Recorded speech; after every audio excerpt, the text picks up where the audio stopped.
La rupture du contrat de travail. Comment rompre son contrat? Tout d'abord, la façon la plus simple pour un salarié, c'est de démissionner. Cela correspond à 56% des cas de rupture. Il faut quand même avertir l'employeur et respecter un préavis. Mais attention, la démission ne donne pas droit aux allocations chômage. Deuxième possibilité, qui elle donne droit aux allocations chômage, c'est la rupture conventionnelle. Il s'agit en fait de se mettre d'accord avec son employeur lors d'une négociation. Ensuite, on rédige une convention de rupture qui fixe l'indemnité de départ et la date du départ. Chacun dispose de 15 jours pour se rétracter. Si ce n'est pas le cas, la convention est envoyée à la directe, qui est la direction du travail, qui dispose de 15 jours pour donner son avis. Sans avis, c'est que tout va bien, c'est favorable, et donc la rupture est actée. Bien sûr, le troisième cas, c'est le licenciement. Il y a deux grandes causes de licenciement. Le motif économique, lorsque l'entreprise fait face à de grosses difficultés financières, lorsque le poste est supprimé ou transformé de manière à ce que le salarié ne puisse plus l'occuper. Et il y a aussi le motif personnel, donc qui concerne là véritablement le salarié lui-même.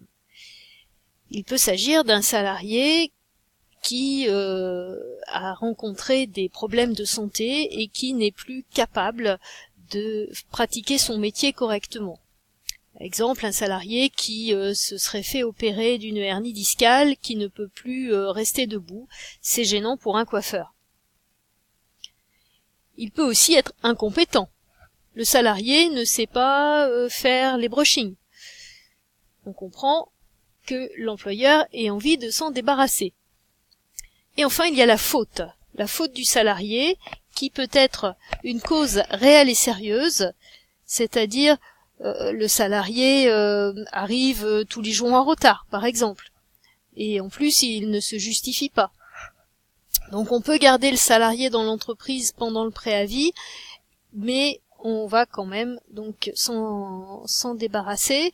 Il aura droit à une indemnité de licenciement, une indemnité compensatrice de préavis et une indemnité compensatrice de congés payés. Ensuite, il y a la faute grave. Là, on passe à l'échelon au-dessus, puisque le salarié ne peut plus être maintenu dans l'entreprise pendant le préavis.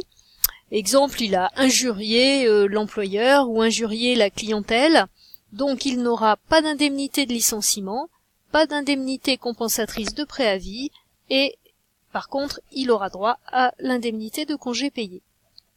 Et puis enfin, il y a la faute lourde. C'est encore plus grave, puisque la faute lourde est commise dans l'intention de nuire à l'employeur. Par exemple, le salarié a dénigré son employeur pour détourner la clientèle. Il a introduit un virus pour saboter le matériel informatique. Bien sûr, le salarié doit quitter immédiatement l'entreprise et il n'aura aucune indemnité. La procédure. Dans tous les cas, la procédure de licenciement va comporter 3 phases. Une convocation à un entretien préalable. Donc cette convocation doit être remise en main propre ou bien elle est envoyée par lettre recommandée avec accusé de réception.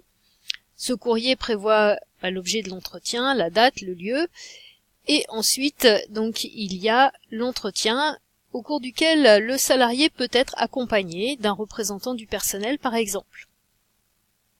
Et il faut 5 jours entre la remise de la lettre et l'entretien. Pendant l'entretien, l'employeur explique les raisons du licenciement, fait des propositions de reclassement, il peut proposer aussi des formations. Et enfin, on doit notifier la décision de licenciement. Donc cette décision est prise dans les 7 jours qui suivent l'entretien et elle est envoyée par lettre recommandée avec accusé de réception. Bien sûr qu'il y a un préavis.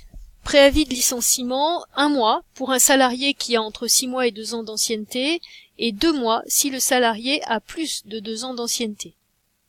Au niveau des indemnités, 2/10 de mois de salaire par année d'ancienneté pour un salarié qui a moins de 10 ans dans l'entreprise, et s'il a plus de 10 ans dans l'entreprise, on retrouve 2/10 de mois de salaire par année d'ancienneté, mais il y a une majoration, c'est-à-dire qu'il faut rajouter 2/15 de mois de salaire par année d'ancienneté.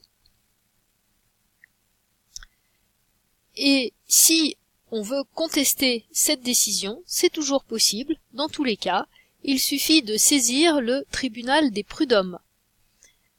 À ce moment-là, c'est un juge qui rendra sa décision et qui décidera si le licenciement est justifié ou non, et s'il donne lieu à des dommages et intérêts et à des indemnités de licenciement.